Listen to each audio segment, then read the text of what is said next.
கர்த்தருடைய பரிசுத்த நாமத்திற்கு மகிமை உண்டாவதாக. நம்முடைய கர்த்தராகிய இயேசு கிறிஸ்துவின் நாமம் மகிமைப்பட இந்த வாய்ப்பை மீண்டும் ஏற்படுத்தி கொடுத்த பாஸ்டர் சாம் சுயபையா அவர்களுக்கு இயேசு கிறிஸ்துவின் நாமத்தில் நல்வாழ்த்துக்கள்.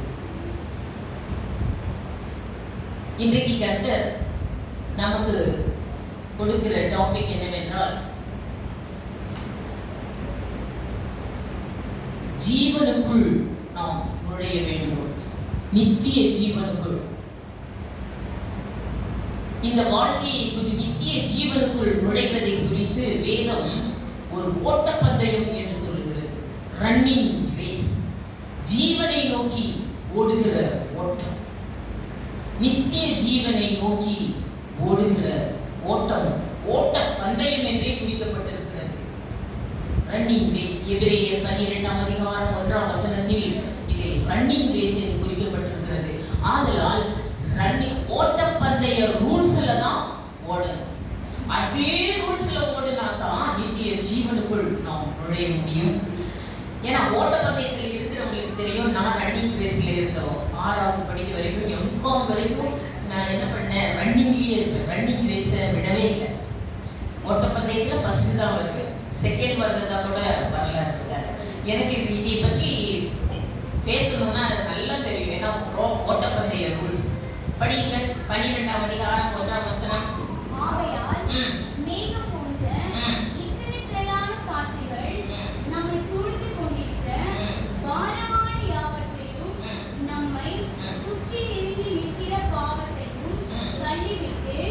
பாவத்தையும் தள்ளிவிட்டு, பாரத்தையும் தள்ளிவிட்டு,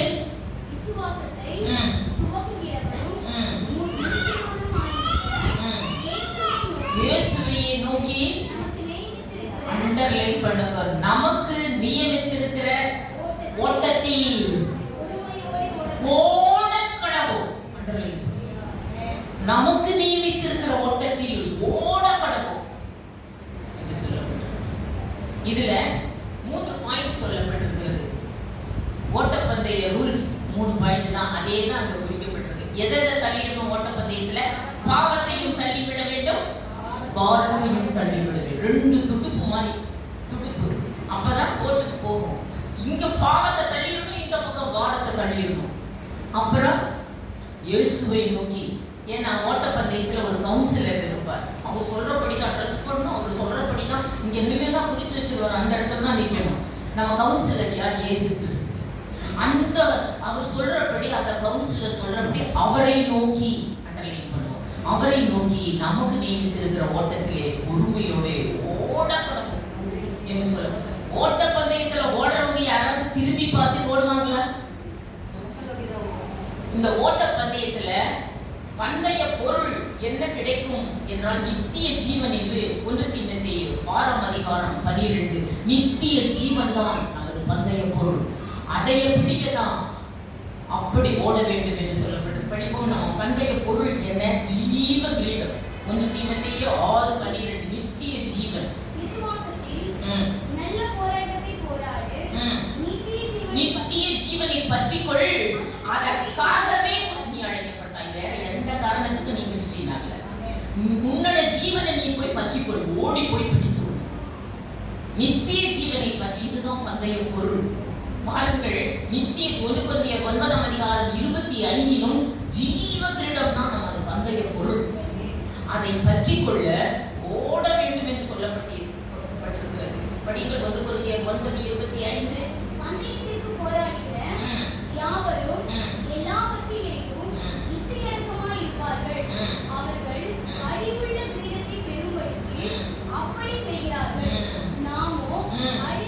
அழிவில்லாத கிரீடம், அண்டர்லைன் பண்ணுவோம். அழிவில்லாத கிரீடத்தை பெறும்படி இப்படி செய்கிறோம் என்கிறது. அவர்கள் அழிவுள்ள கிரீடத்தை பெறும்படி அப்படி செய்கிறார்கள். நாம் அழிவில்லாத கிரீடத்தை பெறும்படி இப்படி செய்கிறோம். எப்படி செய்கிறோம்? இப்போ பார்ப்போம் எப்படி செய்கிறோம் என்று. பாருங்கள், ஓட்டப்பந்தயத்தில் ரூல்ஸில் தான் ஓடணும் என்று சொல்லணும். ஓட்டப்பந்தயத்துக்கு ரூல்ஸ் கொடுத்துருப்பாங்க. பைபிளை எடுத்துக்கிட்டு நம்ம ரூல்ஸ்ல ஓட முடியாது. எல்லாரும் பைபிளை தான் தூக்கிட்டு வரோம். ஆனா பைபிளை எடுத்துக்கிட்டு நம்ம ரூல்ஸ்ல ஓடக்கூடாது, கவுன்சிலரோட ரூல்ஸ்ல தான் ஓடணும். ஓட்டப்பந்தயத்துல பாருங்கள், பாருங்கள், இதுல இந்த இந்த ஜீவனுக்குள் நுழைய சில காரியங்களை நாம் விலக்கி ஓட வேண்டும் என்று சொல்லப்படுறது. சில காரியங்களை விலக்கணும். என்னென்ன காரியம்னா 4 காரியத்தை விலக்கி ஓட சொல்லி வேணும் சொல்லுகிறது. அதே ஓட்டப்பந்தயத்திலையும் அதே 4 காரியத்தை விலக்கி தான் ஓடுவாங்க. அந்த 4 இழுத்துட்டு வந்தா ஓடுறது அனுமதிக்க மாட்டாங்க. அதே போல நித்திய ஜீவனை பற்றி கொள்ள ஓட்டப்பந்தயத்தில் 4 காரியங்களை விலக்கி ஓடு என்று இந்த ஆலோசனை கொடுக்கத்தான் இயேசு இந்த உலகத்துக்கு வந்தார் என்று ஏசாயா 9ஆம் அதிகாரம் 6ஆம் வசனத்தில் ஆலோசனை கர்த்தா பிறந்திருக்கிறார். ஜீவனுக்குள் நுழைய உனக்கு ஒரு சில ஆலோசனை கொடுக்கத்தான் இயேசு பிறந்திருக்கிறார். இதோ ஒரு பாலகன் பிறந்திருக்கிறார், ஒரு குமாரன், அவர் ஆலோசனை கர்த்தா என்று சொல்லப்பட்டிருக்கிறது.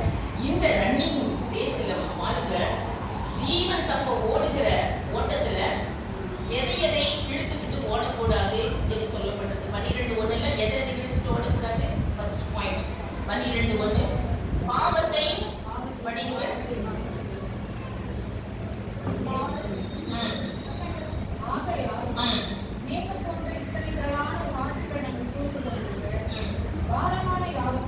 பாரம் அண்டர்லைன் பண்ணுவோம். பாரத்தை இழுத்துக்கிட்டு ஓடக்கூடாது.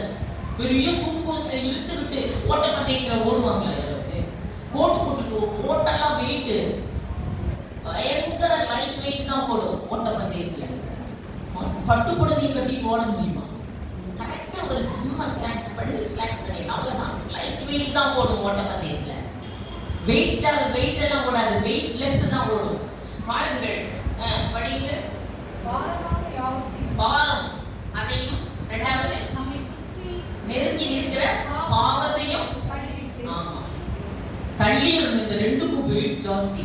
பாரத்துக்கும் வெயிட் ஜாஸ்தி, பாவத்துக்கும் வெயிட் ஜாஸ்தி. பாவத்தை சொல்லவே வேண்டாம், அது பட்டியலா இருக்குது. அதுல எதை இழுத்துட்டு ஓடினாலும் பந்தய பொருளை இழப்பாய். பாரம் என்பது என்ன? அது உபத்திரவம். இந்த 2ஐயும் நாம் தள்ளிவிட்டு ஓட வேண்டும் என்று சொல்லப்பட்டிருக்கிறது. எதற்கு விலகி ஓட வேண்டும்? 4 காரியம். ஓடும்போது 1 யோவான் 5ஆம் அதிகாரம் 21 விக்கிரக ஆராதனைக்கு விலகி ஓடுங்கள். படியுங்கள். எந்த விக்கிரகத்தையும் இழுத்துட்டு ஓடக்கூடாது. படியுங்கள். 1 யோவான் 5:21 விலகி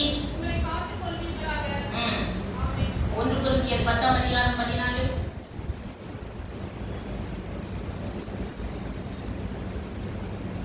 என் பிள்ளைகளே, எனக்கு பிரியமானவர்களே, விக்கிரக ஆராதனைக்கு விலகி ஓடுங்கள். விக்கிரக ஆராதனைக்கு விலகி ஓடுங்கள் என்று சொன்னால், விக்கிரக ஆராதனையை இழுத்துக்கிட்டே சில ராஜாக்கள் ஓடினார்கள். அகசியா ராஜா, யோசபாத் ராஜா, சாலமோன் ராஜா. விக்கிரகத்தை இழுத்துக்கிட்டே ஓட பார்த்தாங்க, முடியல. 2வது எதுக்கு விலகி ஓடணும்? 1 கொரிந்தியர் 6ஆம் அதிகாரம் 18 விக்கிரக ஆராதனைக்கு விலகி ஓடுங்கள். வேசித்தனத்துக்கு விலகி ஓடுங்கள். விக்கிரக ஆராதனைக்கு விலகி ஓடுங்கள், வேசித்தனத்துக்கு விலகி ஓடுங்கள். அடுத்தது எபிரேயர் 13:5 மன ஆசைக்கு விலகி ஓடுங்கள்.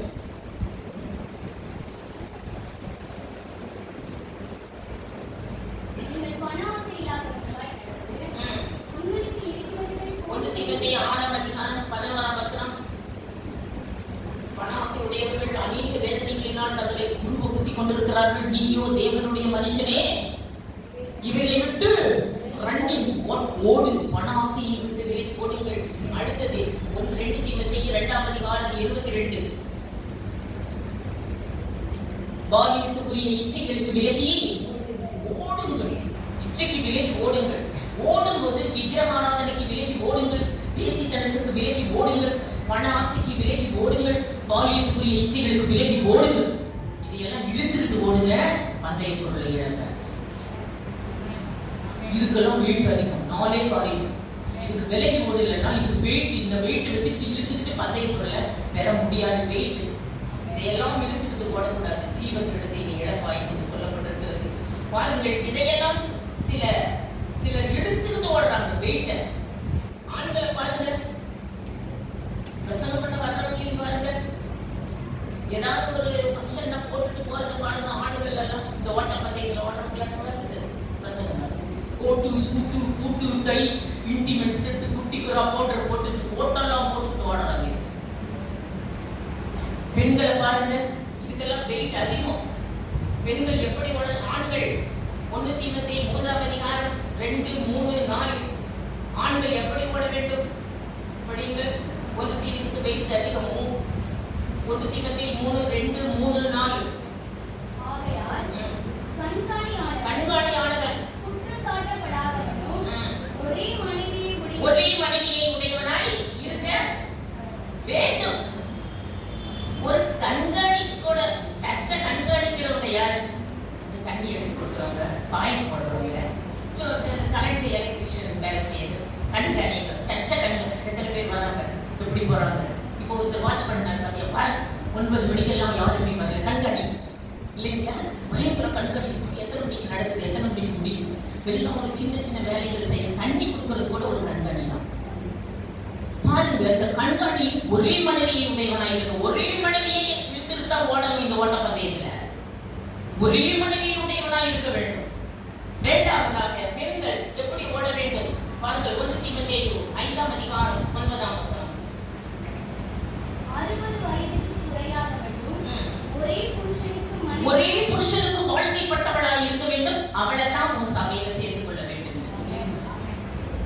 அவள் ஒரே புருஷன், அவள் வாழ்க்கை எடுக்கும்போது ஒரே புருஷனை தான் கூட்டிட்டு ஓடணும். இந்த பந்தய ஓட்டப்பந்தயம் ஒரே புருஷனுக்கு வாழ்க்கைப்பட்டவளாய் அவை இருக்க வேண்டும்.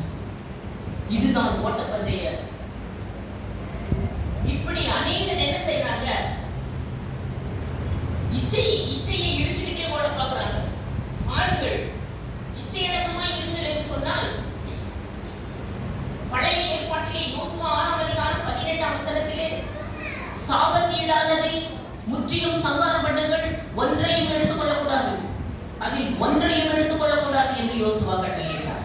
ஆனால் ஆமான் என்பவன் அந்த யுத்தத்திலே எல்லாத்தையும் சங்கரிக்கும் பொழுது ஒரே ஒரு பாபிலோனிய சால்வை அதை இழுத்துட்டு ஓட பார்த்தான். எடுத்துட்டு வீட்டுக்குள்ள கொண்டாந்து புதைச்சு வச்சுட்டான். ஒரே ஒரு பாபிலோனிய சால்வை அதை இழுத்துட்டு வந்துட்டான் என்று சொல்லப்படுகிறது. யோசுவா 7ஆம் அதிகாரம் 21.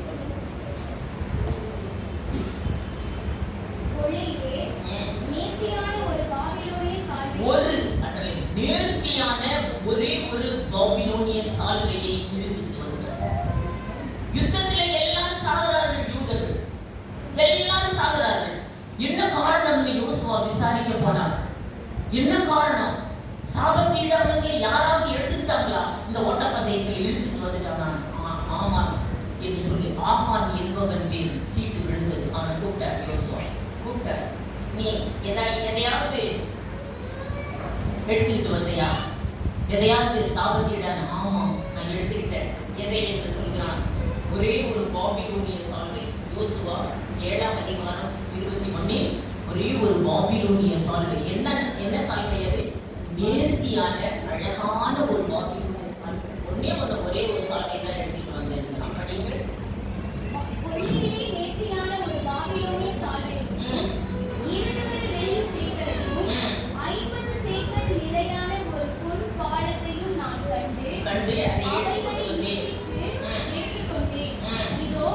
எடுத்துக்கொண்டேன் என்று சொல்லுகிறார்.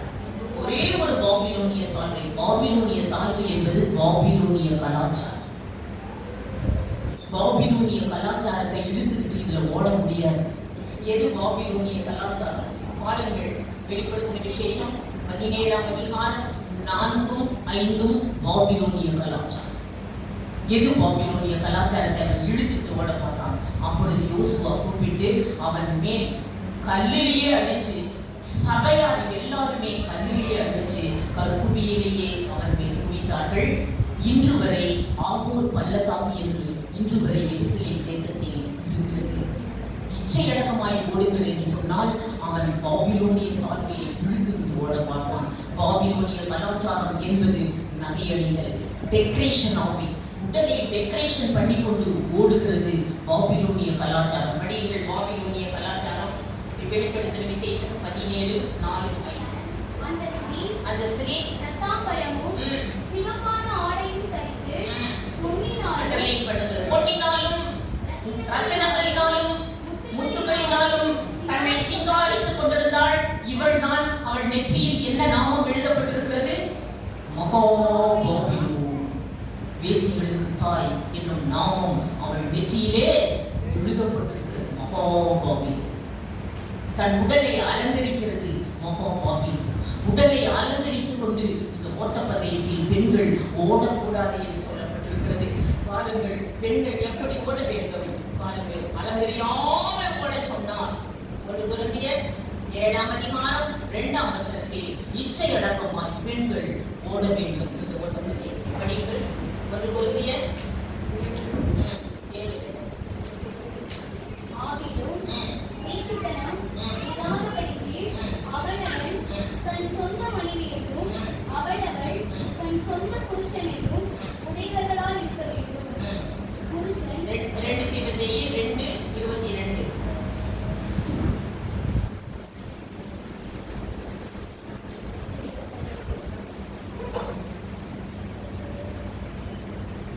பாருங்கள், இந்த உலக பந்தய சாலையில் ஓடுகிறவர்களுடைய காலை நாம் பார்த்தால் ரொம்ப வேகமாக ஓடும்.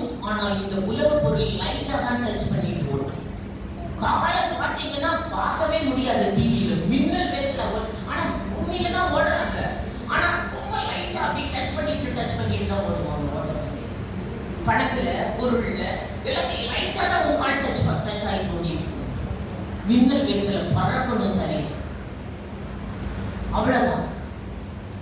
ஆனா நம்ம என்ன பண்ணிடுறோம்? அதே வேலையில உட்கார்ந்துடுறோம். பணம் சம்பாதிக்கணும், அண்ணண்டவரும் பணம் சம்பாதிக்கணும். ஆனா அந்த பூமியில லைட்டா தான் கால் டச் ஆயிட்டு ஓடிக்கொண்டிருக்க வேண்டும். இச்சை அடக்கமாய் ஓடுவார்கள் என்று சொல்லப்பட்டிருக்கிறது. 1 பேதுரு 3ஆம் அதிகாரம் 3ஆம் வசனம். பெண்கள் எப்படி ஓட வேண்டும்? மயிரை பின்னி பொன்னாபரணங்களை அணிந்து கொண்டு உயர்ந்த வஸ்திரங்களை உடுத்திக் கொண்டு புறம்பான அலங்கரிப்பு உங்களுக்கு அலங்காரமாய் இராமல் லைட்டா டச் ஆயிட்டு தான் ஓடணும். மயிரை பின்னிக்கொண்டு பொன்னாபரணங்களை அணிந்து கொண்டு உயர்ந்த வஸ்திரங்களை உடுத்திக் கொள்ளுதலாகிய புறம்பான அலங்கரிப்பு உங்களுக்கு அலங்காரமாய் இராமல் ஓடணும் என்று சொல்லணும். டெக்கரேஷன் ஆவியை அகற்றி பந்தய சாலையில் ஓடுகிறவர்கள் 1 கொரிந்தியர் 9ஆம் அதிகாரம் 27:5 பந்தய சாலையில் ஓடுகிறவர்கள் எல்லாவற்றிலும் இச்சை அடக்கமாய் இருப்பார். படிங்கள். நான் நிறைய 100 பவுன் போட்டுட்டு தான் ஓடுவேன். பார்க்கலாம் ஓட்டப்பந்தயத்தில் வெயிட் அதிகம் கற்றுக்கலாம். ஒண்ணுமே அவங்க எதுவுமே நகையை போட மாட்டாங்க. அங்கெல்லாம் பெந்தகோஸ்தலா தான் இருப்பாங்க. எல்லாம் ஒண்ணுமே இருக்காது. அப்படியே லைட் வெயிட். தாலி போட்டுட்டு ஓடுவேன்னு கூட சொல்ல மாட்டாங்க. தாலியோட இருக்காது. ஓட்டப்பந்தயத்தில் போடணும் ஃபுல்லா 10 பவுன் தாலியை போட்டுட்டு ஓடுறாங்க. அவ்வளவு இச்சை அடக்கம். படிங்கள். 1 கொரிந்தியர் 9:25. பந்தயத்திற்கு போராடின யாவரும் எல்லாவற்றிலேயும் இச்சையடக்கமாய் இருப்பார்கள். எல்லாவற்றிலும் இச்சையடக்கமாய் இருப்பார்கள். ஒன்றை மாத்திரம் தான் சொல்ல எனக்கு நேரம் இருந்தது. அடுத்தது, பாரத்தை நாம் தள்ளிவிட்டு ஓட வேண்டும். பாரத்தை தள்ளிவிட்டு ஓட வேண்டும் என்று சொல். பாரம் என்பது உபத்திரவத்தை காண்பிக்கிறது. இந்த உபத்திரவத்தை நாம் இழுத்துவிட்டு ஓட முடியாது. பாருங்க, எந்த உபத்திரவம் வந்தாலும் நாம் சர்ச்சுக்கு வர முடியாது, மெசேஜுக்கு போக முடியாது, ஒரு வேலைக்கு போக முடியாது. ஏதாவது ஒரு உபத்திரவம் வந்துருச்சுன்னா நம்மளால போகவே முடியாது. சர்ச்சுக்கே முதல்ல போக முடியாது உபத்திரவம் வந்தால். இந்த உபத்திரவத்தை தள்ளணும்னு சொன்னா விசுவாசம் தேவை. விசுவாச வார்த்தைகளை நாம் பேசும் பொழுது உபத்திரவத்தை அது புஷ் பண்ணிடும், உன்னை விட்டு தள்ளிவிடும் என்று வேதம் சொல்கிறது. பாருங்கள், எபிரேயர் 12:1 பாரத்தை நாம் தள்ளிவிட்டு ஓட வேண்டும். இந்த பாரம் உபத்திரவம் வரும் பொழுது எப்படி தள்ளுவது என்று சொன்னால், விசுவாச வார்த்தைகளை அந்த டைம் பேசும் பொழுது நமக்கு உபத்திரவம் நம்மை விட்டு விலகி போகும். இந்த பாரம் நம்மை விட்டு விலகி போகும் என்று சொல்லப்படுகிறது. உபத்திரவம் வந்த உடனே ஒரு 3 வசனத்தை நாம் பேச வேண்டும். எந்த வசனம்? எபிரேயர் 4ஆம் அதிகாரம் 16ஆம் வசனத்திலே ஏற்ற சமயத்தில் எனக்கு உதவி கிடைக்கும் என்ற வசனத்தை நாம் பேச வேண்டும்.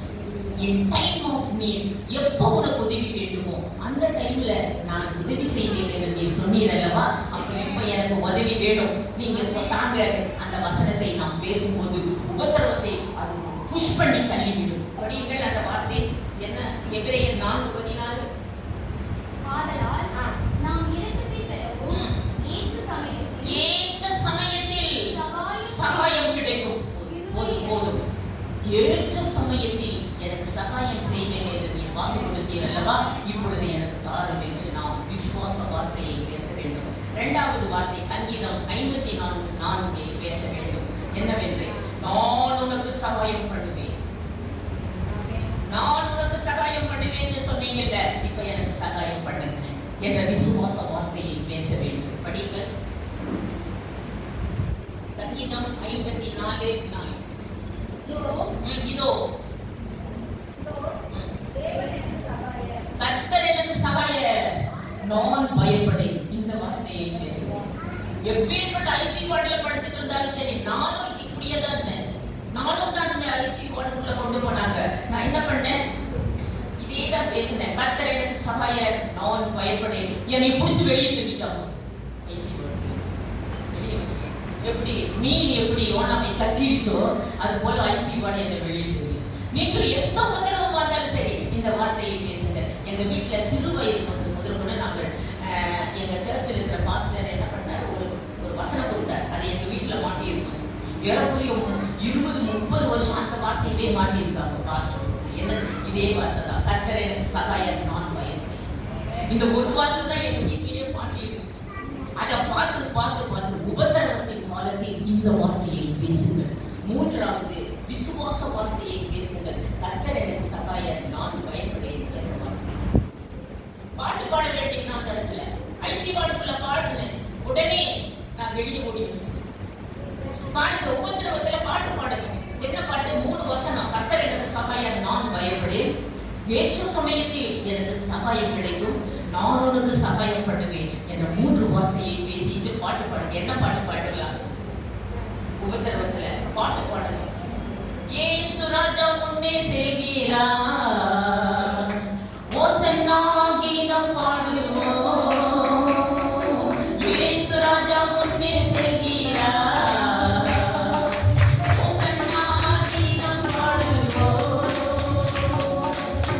வேகம் சென்றிடுவோம்.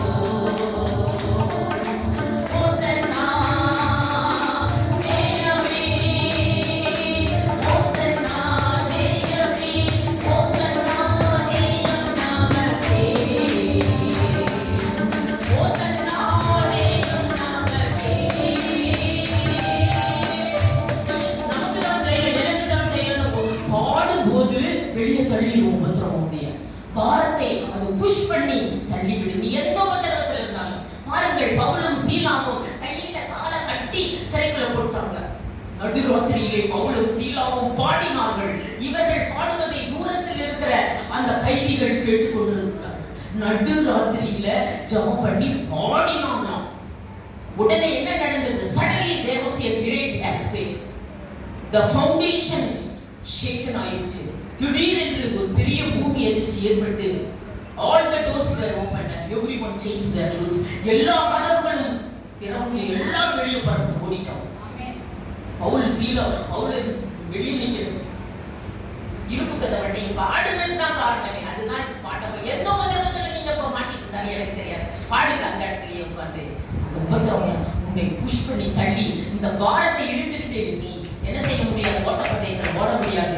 3 வார்த்தையை சொல்லுங்கள். விசுவாச வார்த்தை.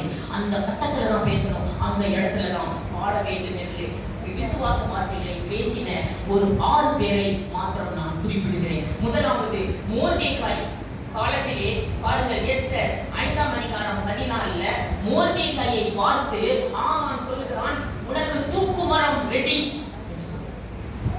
இன்னைக்கு அநேகர் நம்மளை பார்த்து அப்படிதான் சொல்லுவோம். உபத்திரவம் வந்துருச்சு, மோர்தேகாய் உபத்திரவம் வந்துருச்சு, உனக்கு 50 முழ தூக்கு மரம் ரெடி என்று சொன்னான். ஆமா, என்ன சொல்லுகிறான் பாருங்கள். எஸ்தர் 5ஆம் அதிகாரம் 14 உனக்கு தூக்கு மரம் ரெடி. அப்பொழுது அவன் மனைவியாகிய சிரேஷும் அவனுடைய சிநேகிதர் எல்லாரும் அவனை பார்த்து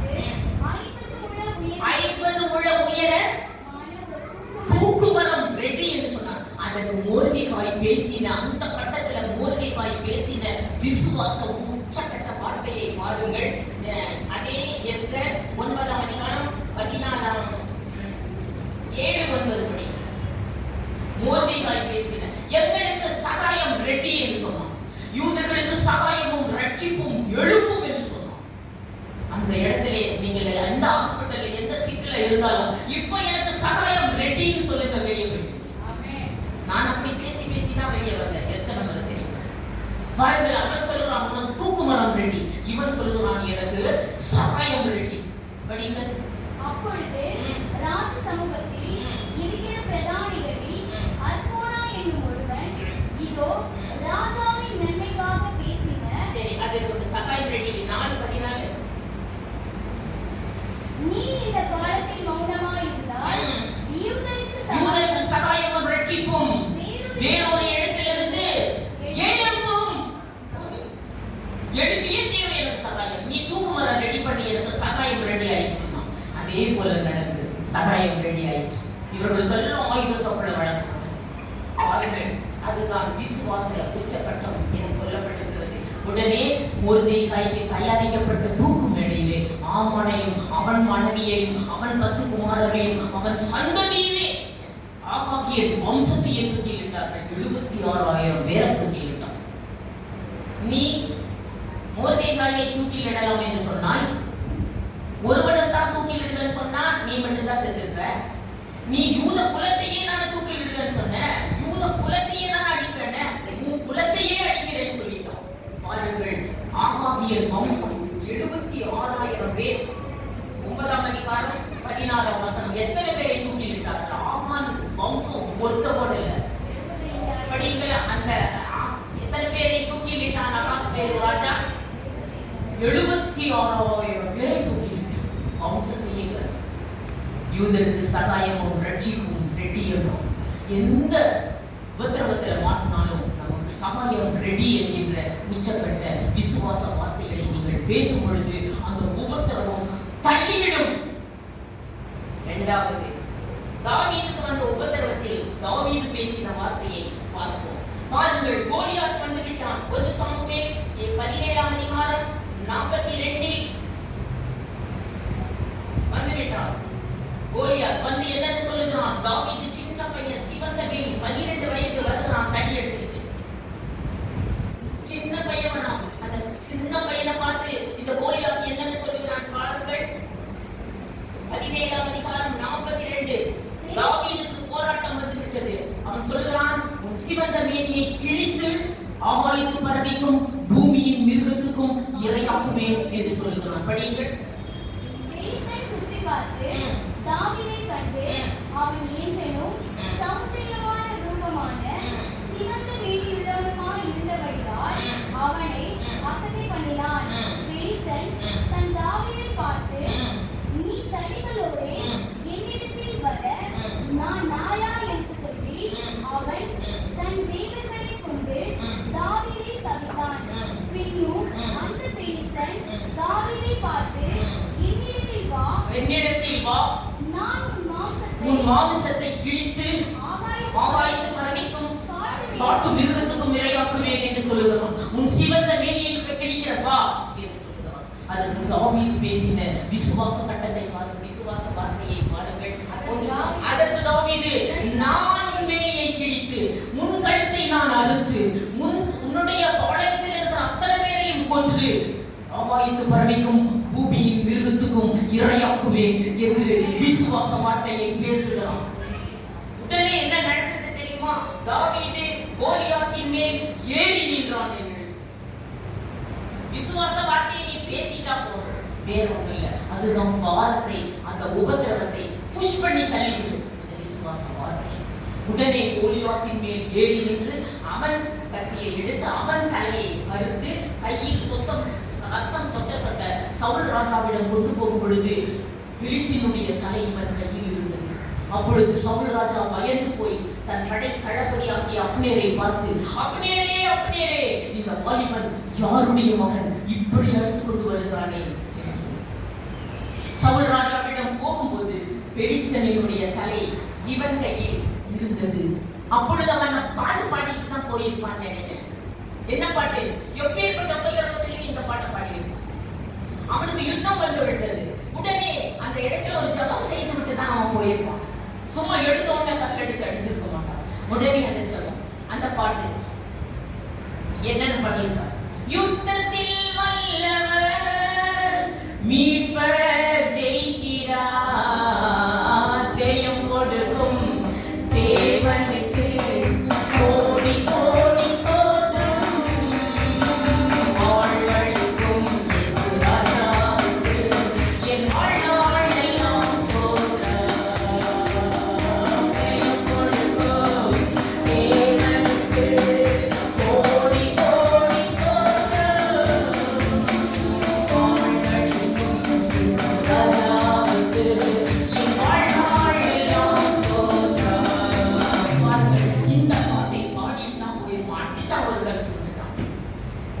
அதே போல எந்த கட்டத்திலும் விசுவாச வார்த்தையை பேசுங்கள், விசுவாச பாட்டை பாடுங்கள். பாருங்கள், அவன் தலை 1 சாமுவேல் 17ஆம் அதிகாரம் 57 இந்த பாட்டை பாடிட்டு போன உடனே பெலிஸ்தனின் தலை இவன் கையில் இருந்தது. படியுங்கள்.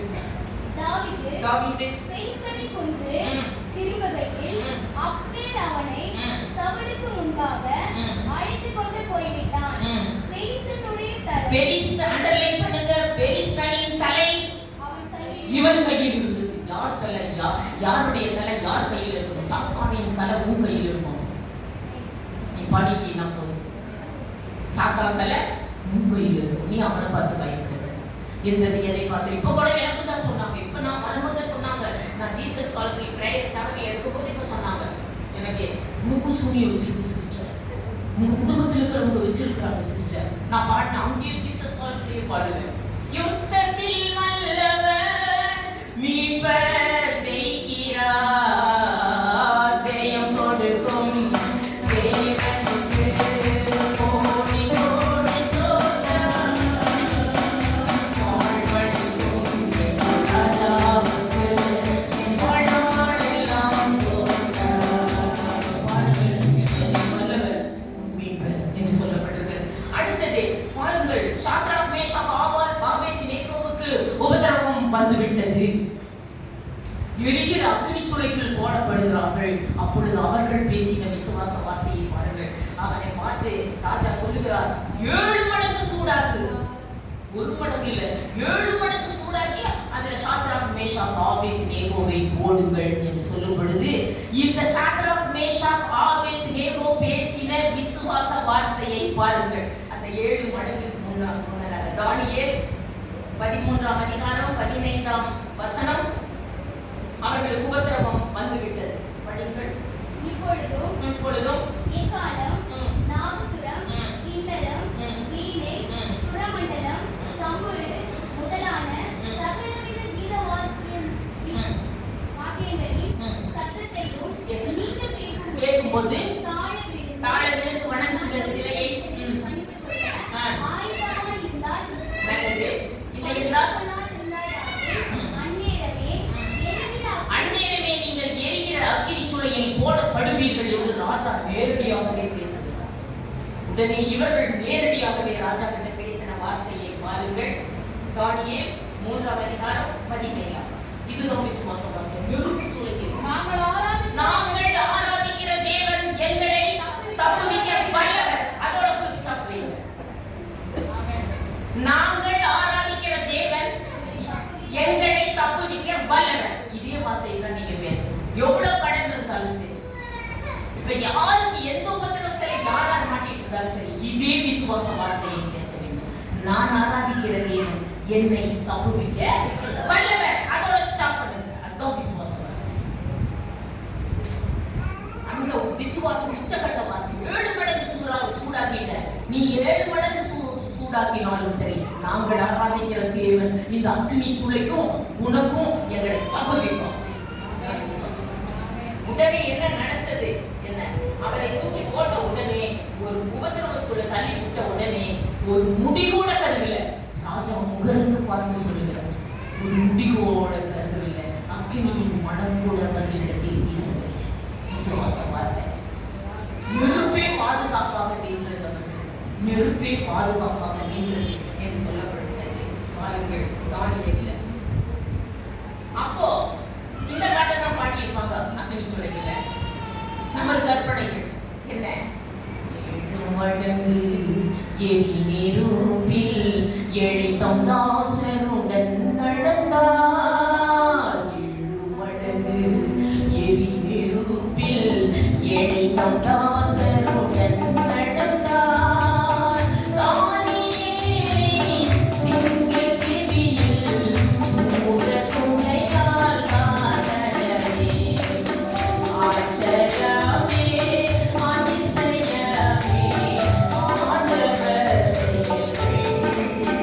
ஆவி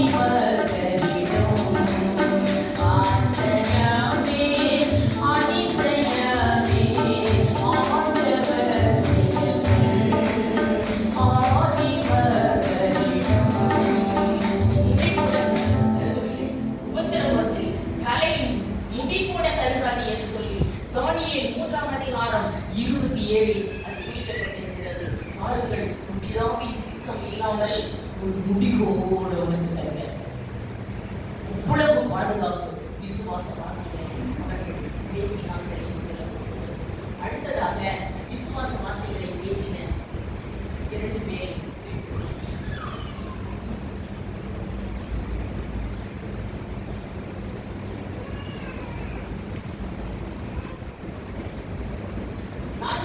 யோபுக்கு உபத்திரவம் வந்து விட்டது. பாருங்கள், யோபுவின் உபத்திரவத்தை பாருங்கள். 1ஆம் அதிகாரம் 19ஆம் வசனம் ஷார்ட்டாக சொல்லுங்கள். யோபுக்கு வந்த உபத்திரவத்தை பாருங்கள். வனாந்தர வழியாய் பெருங்காற்று வந்து அந்த வீட்டில் 4 மூலையிலும் உன் பிள்ளைகள் 10 பேர் ஒரு வீட்டில் விருந்து உண்கிறார்கள். அப்பொழுது ஒருவன் ஓடி வந்து சொல்லுகிறான், யோபுவை பார்த்து, யோபுவே, உன் பிள்ளைகள் ஒரு வீட்டிலே விருந்து பண்ணி கொண்டிருக்கும் பொழுது வனாந்தரத்திலிருந்து ஒரு காற்று வந்து அவங்க வீட்டு மேல மோதி அந்த வீடு அவங்க மேல விழுந்து 10 பிள்ளையும் செத்து போச்சுருவான். ஒன்னா சொன்னா பரவாயில்ல, ஒரு நானா செத்துச்சுன்னு சொன்னா பரவாயில்ல, 10 செத்துருச்சுன்னா நம்மளுக்கு வந்து இப்படி சொன்னா எப்படி இருக்கும்? படியுங்கள். ஒருத்தர் என்னன்னு சொல்லுகிறான், வனாந்தரத்தில் காற்று வந்து அந்த வீட்டில் 4 மூலையிலும் அடிக்க அது பிள்ளைகள் மேல் விழுந்ததினால் அவர்கள் இறந்து போனார்கள். நான் ஒருவன் மாத்திரம் வந்தேன் என்று சொல்லுகிறார். பாருங்கள், அடுத்தது அவனுக்கு 7000 மாடு, 3000 ஒட்டகம், 500 ஏர் மாடு, 500 கழுதை. 1ஆம் அதிகாரம் 3ஆம் வசனம். அவனுக்கு 7000 மாடுகளும் 3000 ஒட்டகங்களும் 500 ஏர் மாடுகளும் 500 ஏர் மாடு, 7000 மாடு, 500 கழுதை. அப்போ ஒருத்தன் ஓடி வந்து சொல்றான், என்னன்னு 1:16. அவன் இப்படி பேசிக் கொண்டிருக்கையில் வேறொருவன் வந்து வானத்திலிருந்து தேவனுடைய அக்கினி விட்டு வேலையாடு, ஆடு, மாடு எல்லாத்துக்கு மேலேயும் விழுந்து எல்லாரும் செத்து போயிட்டாங்க. வேலையாட்கள் அத்தனை பேரும் செத்து போயிட்டாங்க. நான் ஒருத்தனா வந்தேன். இன்னொரு சகையர் வந்து உன்னுடைய 7000 ஆட்டையும் ஓட்டிட்டு போயிட்டாங்க. இன்னொருத்த 3000 ஒட்டகத்தையும் ஓட்டிட்டு போயிட்டாங்க. இன்னொருத்த வந்து 500 ஏர் மாடையும் ஓட்டிட்டு போயிட்டாங்க. உன்னோட 500 கழுதையும் ஓட்டிட்டு போயிட்டாங்க. நான் மட்டும் தான் தப்பிச்சு வந்தேன். உன் வேலைக்காரர்கள் எல்லார் மேலேயும் இடி விழுந்துருச்சு, அத்தனை பேரும் செத்து போயிட்டாங்க. நான் மட்டும் தான் வந்தேன். அடுத்தது ஒருத்தன் வந்தான், உன்னோட குழந்தைங்க எல்லாம் ஒரு வீட்டுல சாப்பிட்டுட்டு இருக்கும்போது வீடு இடிச்சு 10 பிள்ளையும் செத்து போச்சு. இப்படி பேசுனா எப்படி இருக்கும் உங்களுக்கு? என்ன சொன்னா அந்த இடத்துல என்ன சொன்னாரு? கடைசியா 10 பிள்ளைகளுக்கும் சவப்பெட்டி, 10 பிள்ளையும் செத்து போச்சுன்னு சொன்னதுக்கு விசுவாச வார்த்தையை பேசுகிற கட்டத்தை பாருங்கள். அந்த யோபு முழுவதும் நீங்கள் படித்தாலும் இந்த ஒரு இடத்துல தான் அவன் விசுவாச வார்த்தைகளை பேசுகிறான். யோபு 13ஆம் அதிகாரம் 15ஆம் வசனம். அந்த வார்த்தையை தான் நாமும் பேச வேண்டும். என் வசனத்தையும் நான் சொல்லி காண்பிக்கிறதையும் உங்களால் செவிகளால் கவனமாய் கேளுங்கள். யோபு 1:21 கர்த்தர் ஸ்தோத்திரம் என்ன? நிர்வாணியாய் என் தாயின் கர்ப்பத்திலிருந்து வந்தேன்.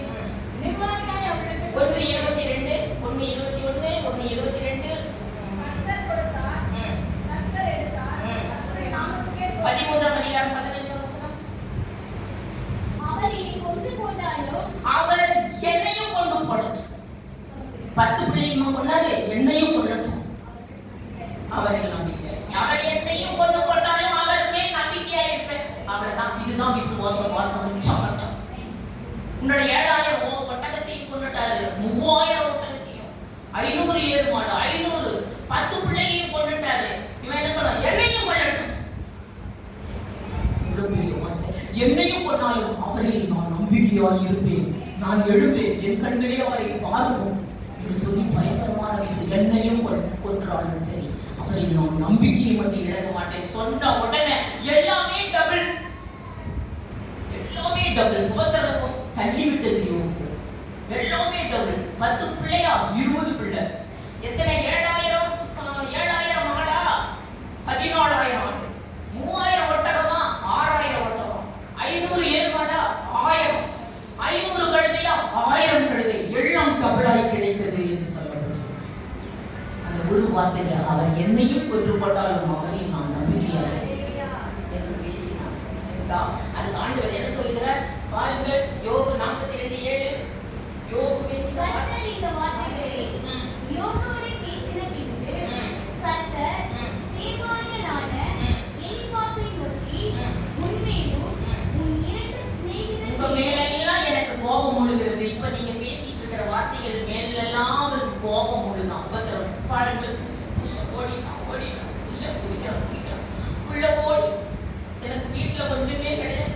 இந்த மாதிரி பேசுனீங்கன்னா உங்க வார்த்தையின் மேல் தேவன் என்ன செய்கிறாரா? கோபம் கொள்ளுகிறார். நீங்க பேசுற வார்த்தையெல்லாம் எனக்கு பிடிக்கவே இல்லை.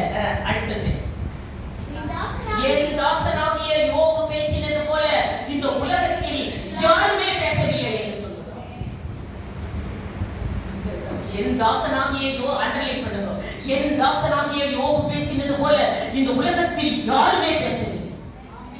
இதுபோல விசுவாச வார்த்தைகளை நாம் பேச வேண்டும். பவுலுக்கு நடந்த மோசத்தை பாருங்கள். அடுத்தது கடைசியாக பவுலுக்கு ஒரு மோசம். 2 கொரிந்தியர் 11ஆம் அதிகாரம் 23 இலிருந்து 27 வரை படிக்கும் போது அவர் சொல்லுகிறார், எனக்கு பவுலுக்கு நடந்த மோசம், ஆசியாவில் எனக்கு நடந்த மோசத்தை நீங்கள் அறியாதிருக்க எனக்கு மனதில்லை என்று சொல்லுகிறார். படிங்கள். 2 கொரிந்தியர் 1ஆம் அதிகாரம் 8 10 படிப்போம். பவுலுக்கு நடந்த மோசம். அவர் பேசுகிற வார்த்தைகளை, எந்த மோசம் நடந்தாலும் சரி, விசுவாச வார்த்தைகளை நீங்கள் பேசும் பொழுது அந்த விசுவாச வார்த்தை என்ன செய்கிறது? உங்கள் உபத்திரவத்தை, உங்கள் பாரத்தை புஷ் பண்ணிவிடும், வெளியே தள்ளிவிடும். படியுங்கள். 2 கொரிந்தியர் 1:8-10. சகோதரரே, ஆசியாவில் எங்களுக்கு நேரிட்ட உபத்திரவத்தை நீங்கள் அறியாதிருக்க எனக்கு மனதில்லை. என்னவெனில், அந்த லைன் அண்டர்லைன், பிழைப்போம் என்ற நம்பிக்கை அற்று போகத்தக்கதாக எங்கள் பலத்திற்கு மிஞ்சின பாரமான வருத்தம் வந்துவிட்டது, மரணம் வரும் என்று நிச்சயத்திருக்கு. இப்ப செத்தேதான் போயிட்டு வேண்டாம். மரணம் அண்டர்லைன் பண்ணுங்க. மரணம் வரும் என்று 9ஆம் வசனம்.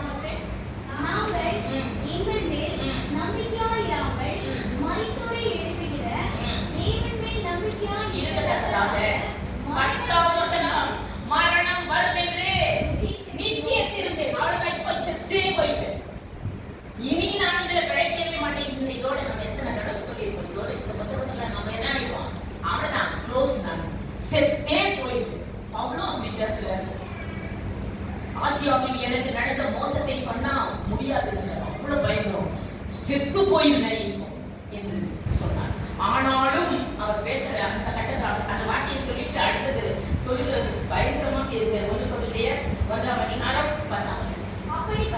அப்படிப்பட்ட மரணத்தை, இதுதான் விசுவாச வார்த்தை பேசுறார். செத்துருவேன் அப்படின்னு விசுவாச வார்த்தை பேசுறார் பாருங்க. அப்படிப்பட்ட மரணத்திலிருந்து அவர் எங்களை ஏற்கனவே தப்புவித்தார், இப்பொழுது தப்புவித்துக் கொண்டிருக்கிறார், இன்னமும் தப்புவிப்பார். இப்படி பேசு. ஏற்கனவே எங்களை இப்படிப்பட்ட மரணத்திலிருந்து தப்புவித்தார், இப்பொழுது தப்புவித்துக் கொண்டிருக்கிறார், இன்னமும் தப்புவிப்பார். இதுதான் விசுவாசம். நம்ம ஒருவனுக்கும் பிராண சேதம் வராது என்று சொல்லுகிறார். எப்பேற்பட்டவர் பாருங்கள். அப்போஸ்தலர் 27:22 நம்ம ஒருவனுக்கும் பிராண சேதம் வராது. நாம் இதே வார்த்தையை தான் சொல்லிக் கொண்டே இருக்கிறோம். நம்ம ஒருவருக்கும் பிராண சேதம் வராது. 14 நாளா தண்ணியை குடிச்சுக்கிட்டே இருக்கிறோம். 276 பேர் கடலில் நீந்தி கொண்டிருக்கிறார்கள். 276 பேர் 14 நாட்களாக ஒன்றுமே சாப்பிடாமல் தண்ணியை குடித்துக் கொண்டு கடலிலே நீந்தி கொண்டு இருக்கும் பொழுது பவுல் பேசுகிற விசுவார்த்தை வார்த்தையை பாருங்கள். நம்மை ஒருவனுக்கும் படியுங்கள், நம்மை ஒருவனுக்கும் பிராண சேதம் வராது. அதே போல அந்த வார்த்தை சொன்ன உடனே அனைவரும் காப்பாற்றுவார்கள். படியுங்கள். 27:28 அப்போஸ்தலர் 27:22.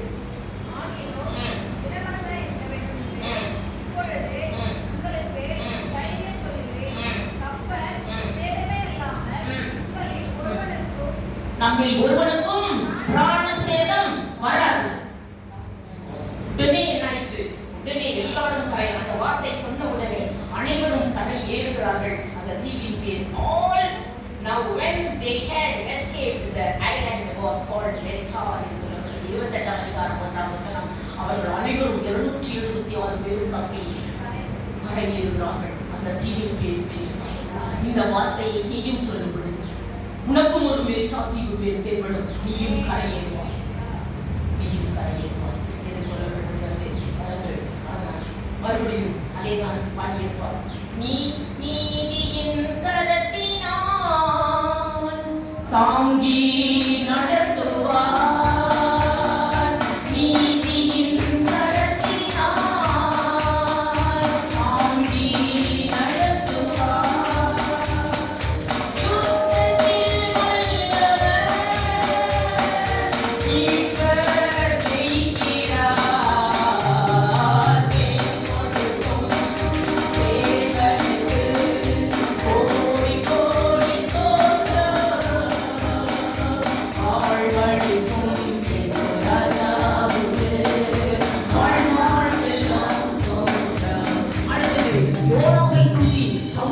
போட்டு விட்டார்கள். நடு சமுத்திரத்திலே யோனாவை சமுத்திரத்திலே போட்டு விட்டார்கள் என்று சொல்லப்பட்டிருக்கிறது. அப்பொழுது யோனா பேசின விசுவாச வார்த்தையை பாருங்கள். 1:15. யோனா 1:15. யோனாவை எடுத்து சமுத்திரத்திலே போட்டு விட்டார்கள். உங்களை தூக்கி சமுத்திரத்திலே போட்டாங்க. நம்ம வாழ்ந்து கட்டோம். சமுத்திரத்திலே போட்டாங்க யோனா. பூமியின் தாழ்விடங்கள் பரியந்தம் இறங்கினேன். கடல் பாசி எல்லாம் என் தலையை சுற்றி கொண்டது. பர்வதங்களின் அடிவாரம் பரியந்தம் இறங்கினேன். ஆழத்துல போய் மாட்டிக்கிட்டாரு. மீன் வயிற்றுக்குள்ள மாட்டிக்கிட்டாரு. எங்க இறைய அரைக்குதோ அந்த இடத்துல போய் மாட்டிக்கிட்டாரு. மீனுக்கு அரைக்கவே முடியல. அந்த இடத்துல பாருங்கள், கடல் பாசி 5ஆம் வசனம், கடல் பாசி எல்லாம் என் தலையை சுற்றி கொண்டது. மீனின் வயிற்றிலிருந்து பேசின விசுவாச உச்சகட்டத்தை பார்ப்போம். என்னன்னு சொல்லலாம், மீன் வயிற்றுக்குள்ள மாட்டுகளை சேர்ந்துதான் போகணும். ஆனா அவன் பேசுற விசுவாச வார்த்தையை பாருங்கள்.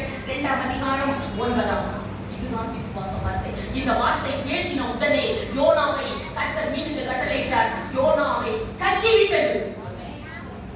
கக்கிவிட்டது. எந்த உத்தரவும் உன்னை கக்கிவிடும். எல்லா உத்தரவத்திலிருந்தும் நீ நீங்குவாய். பாருங்கள், அவன் பேசின அந்த விசுவாச வார்த்தையை பாருங்கள். மீன் வயிற்றுக்குள்ள இருக்கு. நானோவெனில் துதியின் சத்தத்தோட உமக்கு பலியிடுவேன். நான் பண்ணின பொருத்தனையை செலுத்துவேன். உன் ஆலயத்துக்குள்ள போய் நான் துதியின் சத்தத்தோட கிண்ணறங்களை எல்லாம் எடுத்துக்கொண்டு போய் பாட போறேன். இது எப்படி சாக போற பரிசு பேசுற வார்த்தையா? மீன் வயிற்றுக்குள்ள பாடி எடுத்துட்டு நான் ஆலயத்துக்குள்ள போறேன். நான் ஆலயத்துக்குள்ள போய் கிண்ணறங்களை எல்லாம் எடுத்து பாட போறேன். இப்படி யாராவது பேசுவீங்களா? நான் பேசுவேன். ஐசியோடல இருந்து நான் மறுபடியும் தேவாலயத்துல போய் பேசுவேன், பாடுவேன். அதே போல கொண்டு வந்து விசுவாச வார்த்தையை பேசினார் யோனா. பாருங்க, மீன் வயிற்றுக்குள்ள பர்வதங்கள் அடிவாரம் பரியந்தம் இறங்கினேன். 9ஆம் வசனம் படிக்கிறேன்.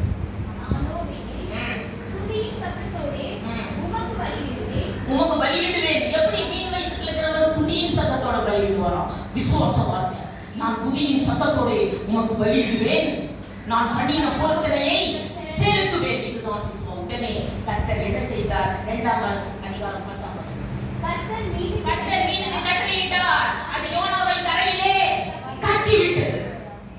வெள்ளங்கள் புரண்டு மோதினாலும் உள்ளத்தின் உறுதி அசையாதே. வெள்ளங்கள் புரண்டு மோதினாலும் உள்ளத்தின் உறுதி அசையாதே. நம் கப்பலின்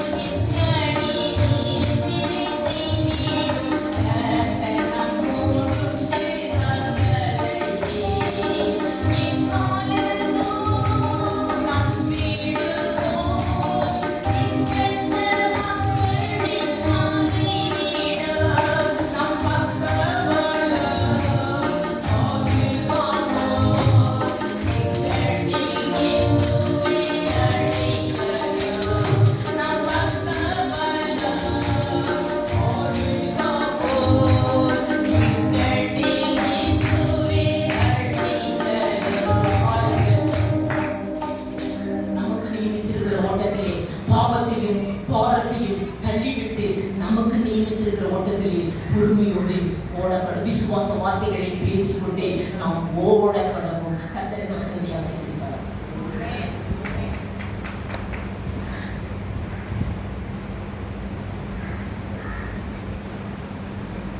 இந்த தினத்திலும் ஆண்டவருடைய வார்த்தையை வழங்கிய சகோதரிய தேவன் ஆசீர்வதிப்பார்.